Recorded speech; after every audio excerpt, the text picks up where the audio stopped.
हूँ आप सभी को इस पावन पर्व शिवरात्रि की अग्रिम बहुत बहुत बधाई।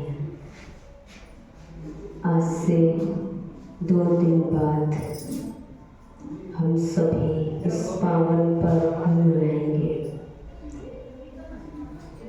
आज देखिए, कोई रात्रि में 12 बजे 1 बजे भी जन्मता है तो हम कहते हैं जन्म दिवस है।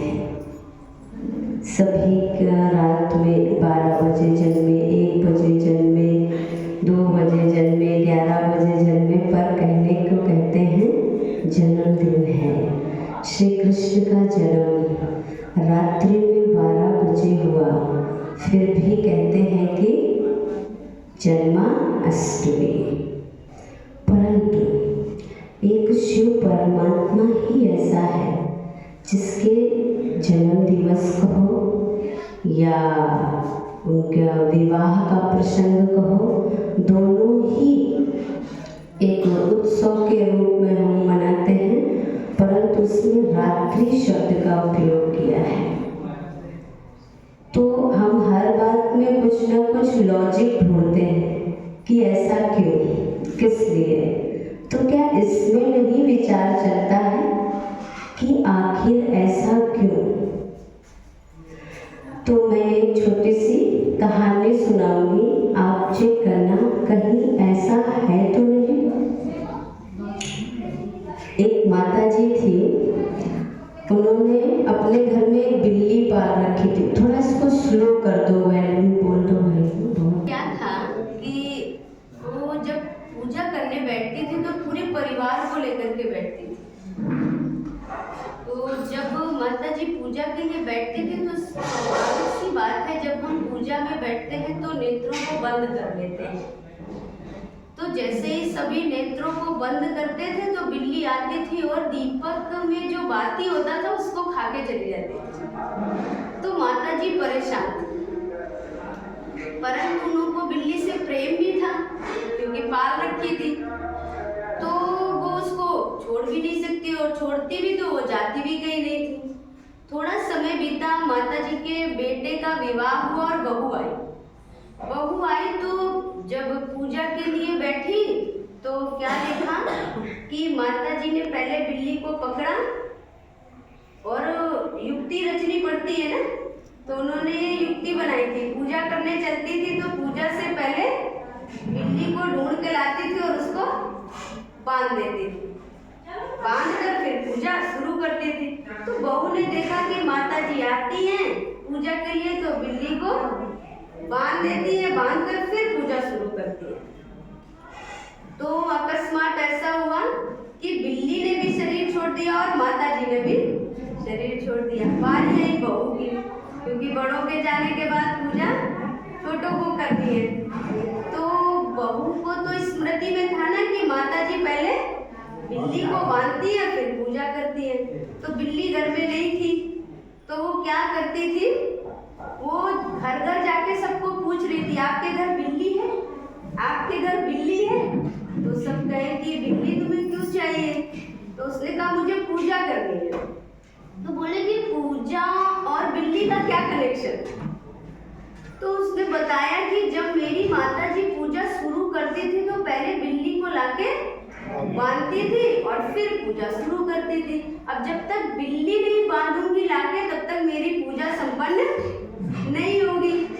तो उनकी जो पड़ोसी थी उन्होंने बताया कि बेटा, माता जी बिल्ली पूजा के लिए लाके नहीं बांधती थी, वो रोज आती थी, बाती खा लेती थी, दीपक नहीं जला पाती थी, इसलिए वो बिल्ली को पहले बांधती थी।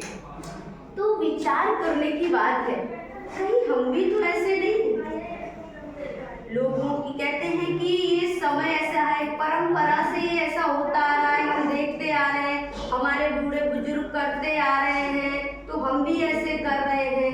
परंतु आप सोचो, आप जब पूजा की थाली को तैयार करते हैं या तो उसमें क्या क्या रखते हैं? शायद ऐसी कोई वस्तु है उनमें से जिसको हम छूना भी गलत अनुभव करते हैं कि उससे कहीं जहर न फैल जाए, कहीं लग न जाए। हम किसी देवी देवता के लिए थाली तैयार करते हैं या अपितु अपने ही भोजन के लिए करते हैं, फिर भी हम अच्छा उसमें माला फूल या अच्छा भोजन मेवा मिष्ठान रखते हैं और शिव के लिए दुनिया में जितना जंगल है वो सारा ही इकट्ठा कर लेते हैं, है ना।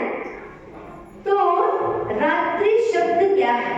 रात्रि अर्थात जब इस सृष्टि पर घोर पापाचार, अत्याचार, भ्रष्टाचार चारों ओर फैल गया हो, मन में इतना गहरा अंधकार हो कि जिसमें सोचने समझने की शक्ति ही समाप्त हो जाए। रात्रि में क्या होता है?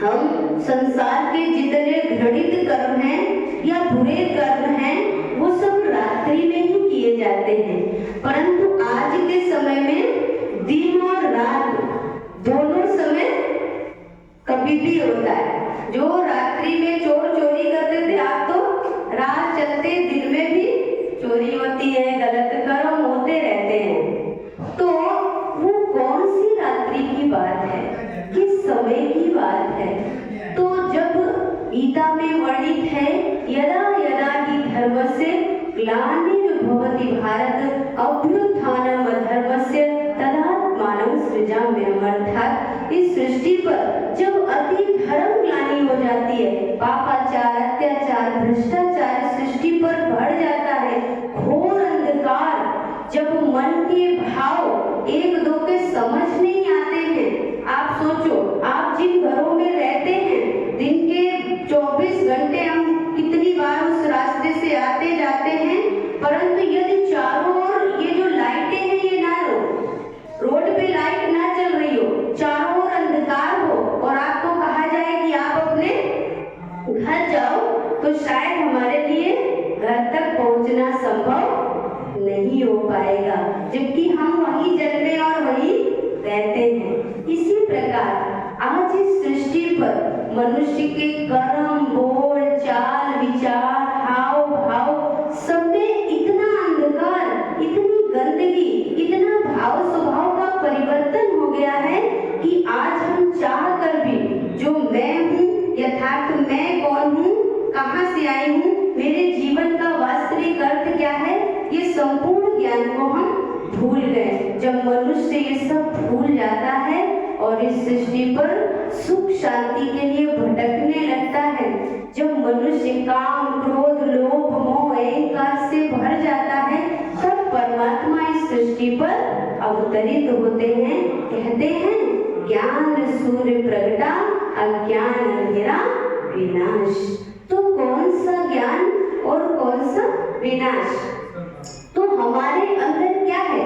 आज हमारे अंदर काम, क्रोध, लोभ, मोह, अहंकार, ईर्ष्या, द्वेष, घृणा, जलन, यही तो व्याप्त है और क्या है?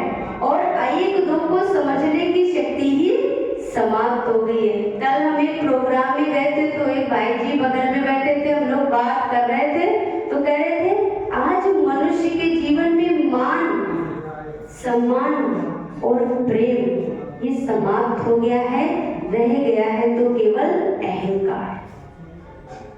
किसको अपने तन का, किसको अपने मन का, किसको अपने धन का, किसको अपने जीवन का ही। क्योंकि आज हमको यथार्थ रूप से ज्ञान ही नहीं है कि किस बात का और किस तरह का अहंकार। तो जब मनुष्य ये सब सोच नहीं पाता है कि यथार्थ रूप से मेरा जीवन में सुख कैसे आएगा, मेरा जीवन सुखी कैसे होगा, हमारा घर कैसे स्वर्ग बनेगा, तो क्या होता है? भटकना शुरू हो जाता है और मनुष्य भटकते भटकते कहाँ पहुंच जाता है? जहाँ पर क्या रह जाता है? संसार, संस्कृति और संस्कार। आज हम सब संसार में हैं, अपनी सभ्यता, अपनी संस्कृति को भूल गए हैं और दूसरों के संस्कार देखने में इतने व्यस्त हो गए हैं कि अपने संस्कारों का दर्शन करना ही भूल गए हैं। तो यथार्थ रूप से परमात्मा के अवतरण का ये दिवस दिवस है। इसमें बहुत सारी कथाएं भी हैं। कहते हैं पार्वती और शंकर के विवाह के उपलक्ष्य में यह शिवरात्रि पर्व मनाया जाता है। तो उसका आध्यात्मिक रहस्य क्या है? आप सोचो, किसी का जन्मदिन होता है, शादी होती है, तो क्या होता है? लड्डू, पेड़ा, बर्फी, सब अच्छे अच्छे मेवा, मिष्ठान या दाल चावल बनता है। अच्छा अच्छा बनता है, खाते। और यहाँ पर क्या करते हैं? व्रत है हमारा, हमें आज व्रत है, हमको नहीं खाना है। कभी व्रत तोड़ते हैं? कभी नहीं तोड़ते हैं। तो क्या एक दिन के व्रत से भोजन त्याग देने से भगवान प्रसन्न हो जाएगा? सोचिए, भगवान इन सब कर्मों से प्रसन्न नहीं होता है। गीता के 4 अध्याय में परमात्मा ने स्पष्ट रूप से कहा है, हे अर्जुन, मैं जप, तप, दान, पुण्य, व्रत, उपवास, नेम, धर्म इनसे प्राप्त नहीं किया जा सकता। हमें पता है। आप सोचो, आपके बच्चे आपके सम्मुख बैठे, आपको माला, फूल चढ़ाए, अच्छे अच्छे भोग चढ़ाए और खुद ना खाएं, तो ऐसे कौन से माता पिता होंगे जो खुद खा लेंगे और अपनी संतान को नहीं खिलाएंगे? और भगवान तो जन्म जन्म का माता पिता है, ये एक जन्म के, और ईश्वर जन्म जन्म का माता पिता। तो वो नहीं कहता है कि ये भोजन का व्रत करो, परमात्मा कहता है बुराइयों का व्रत करो, गलत आचरण का व्रत करो, गलत व्यवहार का व्रत करो, अपने अंदर की बुराइयों का व्रत करो। कर सकते हैं ना? कर सकते हैं? ऐसा तो नहीं कि घर जाएंगे तो उन्होंने ऐसा बोल ही दिया था ना कि मुझे गुस्सा आ गया, उन्होंने ऐसा कर दिया था ना कि मुझे गुस्सा आ गया। अच्छा सोचो, जब आप भोजन का व्रत रखते हैं तो उस समय कोई आपके सामने छेना, रसगुल्ला, समोसा खाए तो आप खाएंगे? नहीं खाएंगे ना। उस समय भी तो आप क्या कहेंगे?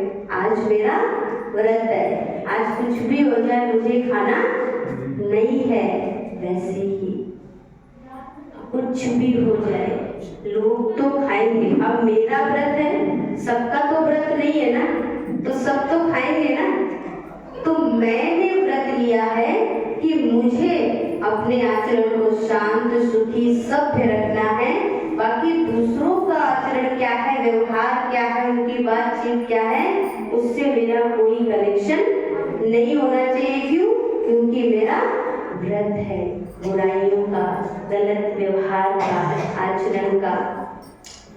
फिर आप देखो, शिव अर्थात कौन? कल्याणकारी। पार्वती कौन है? जो पार वतन ले जाए, जो शिव परमात्मा के समीप रहता है। व्रत को एक और नाम देते, कहते उपवास। उपमाना नजदीक और वास माना उसके समीप रहने वाली।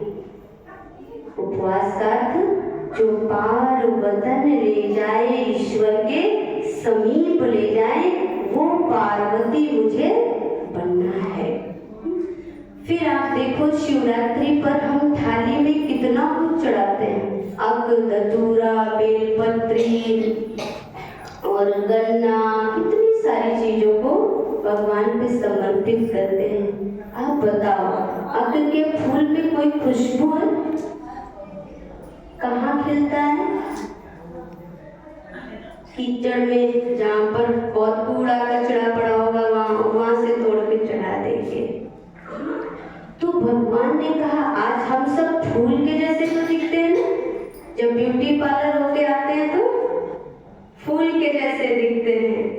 बाहरी सुंदरता है, परंतु गुणों की खुशबू नहीं है। और जब तक गुणों की खुशबू नहीं, उस फूल की वैल्यू नहीं होती, उसका कोई महत्व नहीं होता है। तो ईश्वर ने कहा था कि बच्चे, अपने देह के भान को मेरे पे समर्पित करना। वो तो नहीं हो सकता, क्योंकि मैं सुंदर हूँ, मैं धनवान हूँ, मैं गोरा हूँ, मैं ऐसा हूँ, मैं ऊंची जाति वाला हूँ।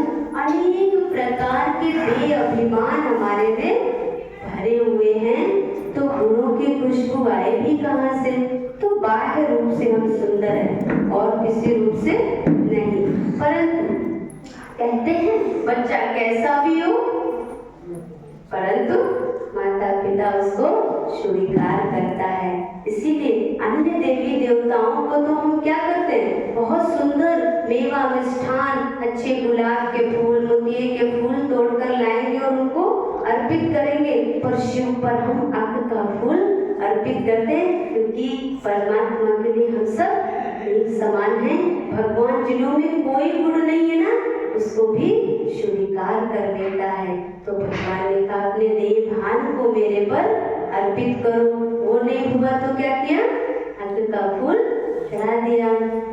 फिर हम धतूरा चढ़ाते हैं।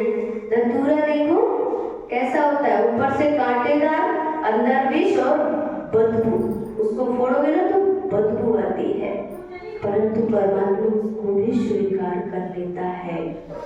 देखिए आज हमारे बोल, हमारे कर्म कांटे के समान तो दूसरों को चुभते हैं, और लोगों की बातों को अंदर लेते लेते लेते लेते वो क्या बन गया, विष के समान हो गया है। और जब मुख से वो फिर निकलता है तो क्या होता है, बदबू, बदबू फैलाता है चारों ओर। देखो हमारी ब्रह्मा कुमारी संस्था में एक लाइन बोली जाती है, कहते हैं द्वार खड़ा है शिव भगवान, 5 विकारों का 2 दान। तो आप सोचो, आपको धतूरा खिलाया जाए, आप खाएंगे? तो कोई भी चीज यदि भगवान को अर्पित हो गई तो वो तो प्रसाद बन जाती है, प्रसाद बन जाती है ना, कुछ भी चढ़ जाए। पर धतूरा चढ़ता है, हम खाएंगे? नहीं खाएंगे, उठा के कहाँ फेंकते हैं, मंदिर के पीछे फेंक देते हैं। तो द्वार खड़ा है शिव भगवान, 5 विकारों का 2 दान। अर्थात मांगी हुई चीज कभी प्रसाद नहीं बन सकती है। भगवान स्वयं इस धरा धाम पे आया है और हमसे हमारी गंदगी, हमारे विकारों को मांग रहा है, तो इसीलिए वो तो हम दे नहीं पाए। अपने गंदगी, अपने शरीर के भान, देह के अहंकार, उनको देना तो संभव नहीं हुआ, तो क्या किया, वो हमने धतूरे को भगवान पे अर्पित कर दिया। फिर उसके बाद हम क्या चढ़ाते हैं, बेर चढ़ाते हैं। तो ईश्वर ने क्या कहा, मन में जो सब की कही हुई बातों के कारण सबसे बैर भाव कर लेते हो, कहते हम तो इनका मुख ही देखना पसंद नहीं करते हैं, तो उस बैर भाव को ईश्वर पे अर्पित कर दो। आप जब कहीं मेहमान बन के जाते हैं ना, 2 दिन के लिए, 4 दिन के लिए, और वहां आपको कोई थोड़ा बोल भी देता है, कुछ कह भी देता है, तो भी आप क्या कहते हो, या उनके घर में आपस में ही लड़ाई झगड़ा हो रहा होता है, तो क्या कहते हैं, हमें क्या करना है, हम तो बस 2 दिन के लिए आए हैं और हम चले जाएंगे। किसी से इतना बैर भाव क्यों, ऐसी बात बोले क्यों कहे जो किसी के साथ हमारी दुश्मनी हो जाए। तो यहाँ तो और ध्यान देने की बात है, यहाँ तो हम सब में से किसी को भी नहीं पता है कि कब यहाँ से मेहमानी खत्म हो जाएगी और हम चले जाएंगे। इसलिए किसी के साथ अपने मन में गंदगी को बनाकर किसी के साथ बैर भाव नहीं बनाना है। तो ईश्वर ने कहा था वो मुझे दे दो, वो तो हुआ नहीं, तो क्या किया, बेर चढ़ा दिया। फिर उसके बाद गन्ना चढ़ाते हैं। गन्ना कैसा होता है, बहुत मीठा होता है। जितनी बार भी उसको मशीन में डाल के पेरा जाएगा ना, मीठा ही रस देगा। परंतु गन्ने में क्या होता है, जगह जगह पर गांठ होती है। भगवान ने कहा जो सबकी बातों की, सबके संस्कारों की बातों की मन में गांठ बांध ली है ना, वो मेरे को समर्पित कर दो तो तुम बहुत मीठे हो। तुम्हारे जैसा मीठा कोई नहीं है। मीठे ना होते तो गुस्सा कितनी देर कर सकते हो आप, पूरा दिन गुस्से में रह सकते हो, या पूरा दिन आप रो सकते हो, पूरा दिन उदास रह सकते हो? नहीं रह सकते हो ना। थोड़ी देर के बाद हम फिर से वैसे ही शांत और खुश हो जाते हैं। तो परमात्मा ने कहा बहुत मीठे हो, तुम बहुत श्रेष्ठ हो, परंतु तुम्हें क्या करना होगा? जो दूसरों के लिए मन में गांठें बनाई है ना, वो मेरे पे समर्पित करनी होगी। वो नहीं हुआ तो क्या किया? डंडा चढ़ा दिया। फिर भगवान पे बेलपत्री चढ़ाते हो, कैसी? 3 पत्ते वाली। एक डंडी से 3 पत्ते जुड़े। तो भगवान ने कहा ये तन मन धन किसकी देन है? परमात्मा की देन है। और मैं करते रहते हैं। मैं कौन करता है? बकरा करता है, और उसका क्या हो जाता है? बलि चढ़ जाती है। बेलपत्री अर्थात तो बलि चढ़ना है अपने तन मन धन से। तभी तो मंदिर में जाके गाते हो ना, तेरा तुझको अर्पण क्या लागे मेरा। और फिर घर आके क्या कहते हैं? तेरा मेरा काला कुंजी सब कुछ मेरा, तेरा भी मेरा। दूसरे मेरा तो मेरा है ही है, परंतु दूसरे का भी मेरा हो जाए तो अच्छा है। तो ईश्वर को समर्पित करना वो नहीं होता है तो क्या करते हैं? बेलपत्री चढ़ा देते हैं। फिर देखिए शिवलिंग पर 3 लाइनें बनाते हो, बीच में एक बिंदी रखते हो। तो परमात्मा क्या है? ब्रह्मा विष्णु शंकर का रचयिता है। सृष्टि के आदि मध्य और अंत का ज्ञाता कौन है? जो लाइनों के बीच में एक बिंदी लगाते हो, निराकार परम पिता परमात्मा है। फिर उसके बाद क्या करते हो? घंटा बांधते हो मंदिर में, और मंदिर में जाके खूब जोर जोर से बजाते हो। भगवान सोया है क्या? भगवान सो जाए तो ये सृष्टि कैसे चलेगी? चली नहीं सकती है। तो भगवान कहता है कि दिन में 24 घंटे होते हैं ना, तो उनमें से 23 घंटे आप कुछ भी करो, परंतु 1 घंटे सत्संग जरूर करो, अर्थात परमात्मा का सत्य संग अवश्य करना है। फिर उसके प्रसाद में क्या करते हो? भांग चढ़ाते हो। आप भांग पियोगे? भाई लोग पीते होंगे भांग। देखिए किसी भी देश में जाओ, राज्य में जाओ, हर जगह हर देश में नशीले पदार्थों को लाना मना है, नहीं ला सकते हैं, नहीं तो पुलिस पकड़ती है, वो बैन है। परंतु यहाँ तो नशीले पदार्थ स्वयं परमात्मा जो सबका पिता है उसको अर्पित किए जाते हैं। तो एक बात आती है, कहते अपनी होठ तो नशा चढ़े। आप यहाँ आ जाए हैं ना, 4 दिन सुना, आज सुना, 2 दिन सुनेंगे, परंतु जब तक खुद नहीं घोटेंगे, अपने अंदर में घोटेंगे नहीं, अंदर बुद्धि में ये चलेगा नहीं, जब तक समझने का प्रयास नहीं करेंगे। ऐसा क्यों? क्या मेरी गलती? जब तक खुद की गलती की अनुभूति नहीं, अपने अंदर अपने अच्छाई बुराई का चिंतन नहीं चलता, तब तक अपने को बदलने का नशा भी नहीं चढ़ता है।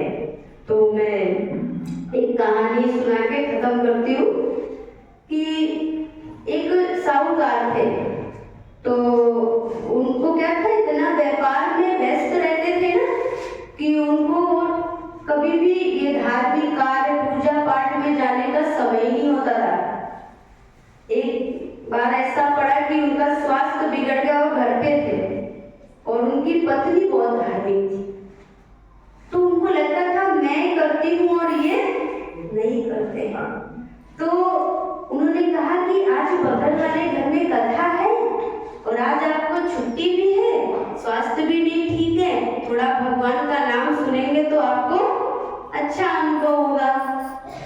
तो उन्होंने कहा ठीक है, चलो आज मुझे कोई काम भी नहीं है, चला जाता हूँ। तो जब वो गए ना सेठ जी, तो वो कभी गए नहीं थे कथा भागवत पूजा में, तो गांव वालों ने देखा तो उन्हें बड़ा आश्चर्य लगा। तो उन्होंने कहा आइए आइए बैठिए, बड़ा उनका स्वागत करके बिठाया गया। पर क्या था ना, स्वास्थ्य गड़बड़ था, तो उनको बढ़िया टेक मिली और सेठ जी सो गए। कथा पूरी हो गई।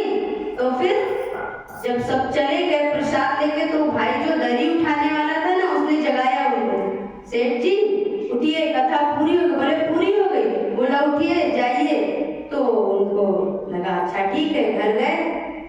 तो पत्नी ने पूछा कथा पूरी सुन के आए? उन्होंने कहा हाँ सुन लिया। बोले क्या सुना? बोले सुना, आइए आइए, बैठिए बैठिए और जाइए। तो उनकी पत्नी ने कहा कि अगर मैंने कह दिया कि आप सो गए तो फिर ये दोबारा जाने वाले नहीं है। तो उन्होंने कहा कि आप ये समझ लो कि ये आपको मंत्र मिला है वहां से, आप इस मंत्र का जाप करना तो आपका बेड़ा पार हो जाएगा। तो शाम हुई, पंडित साहूकार ने भोजन वगैरह किया और उसके बाद अब वो क्योंकि कथा में ही सो चुके थे तो रात में उनको नींद नहीं आ रही थी। तो क्या किया उन्होंने कि बैठे थे तो उनको एकदम से याद आया आज तो मुझे मंत्र मिला है। तो वो उठे और मंत्र जपने लगे, आइए आइए, बैठिए बैठिए, जाइए जाइए। तो ये जप ही रहे थे, जैसे ही कहा आइए आइए, चोर उनके घर में आया। उन्होंने कहा आइए आइए, तो चोर ने जाना कि इनको मैं दिख गया। तो वो डर गया। फिर थोड़ी देर में बोले बैठिए बैठिए, तो वो बैठ गया कि सेठ जी ने मुझे देख लिया है। और वो चुपके से उठ के जाने लगा तो सेठ जी ने कहा जाइए जाइए। तो वो आया, सेठ जी के पैरों पे गिर पड़ा, कहने लगा सेठ जी मैं क्षमा मांगता हूँ, आज से कभी चोरी नहीं करूंगा, पुलिस को नहीं बुलाना। तो और ये जो मेरे अन्य घरों से चोरी किया है ये आप सब ले लो, पर आप पुलिस को बुला के मुझे पकड़वाना नहीं। सेठ जी बड़े खुश हुए, दौड़े दौड़े सेठानी के पास गए, उनको जगाया, उनको बोला उठो उठो उठो। बोली क्या? बोला आज मेरा मंत्र सिद्ध हो गया। बोले कैसे? देखो मुझे पता ही नहीं था, मैं पहले ही कथा कर लेता, इतना पसीना क्यों बहाता, व्यापार क्यों करता, आज ही मैंने मंत्र जपा और देखो भगवान ने मुझे कितना दे दिया है। तो सत्संग में आना, यहाँ पर आप आएंगे ना, यहाँ से कभी खाली नहीं जाएंगे, यहाँ से जरूर आपको कुछ ना कुछ मिलेगा। कभी भी ये ऐसा स्थान है जहाँ से हम कभी भी खाली नहीं जाते।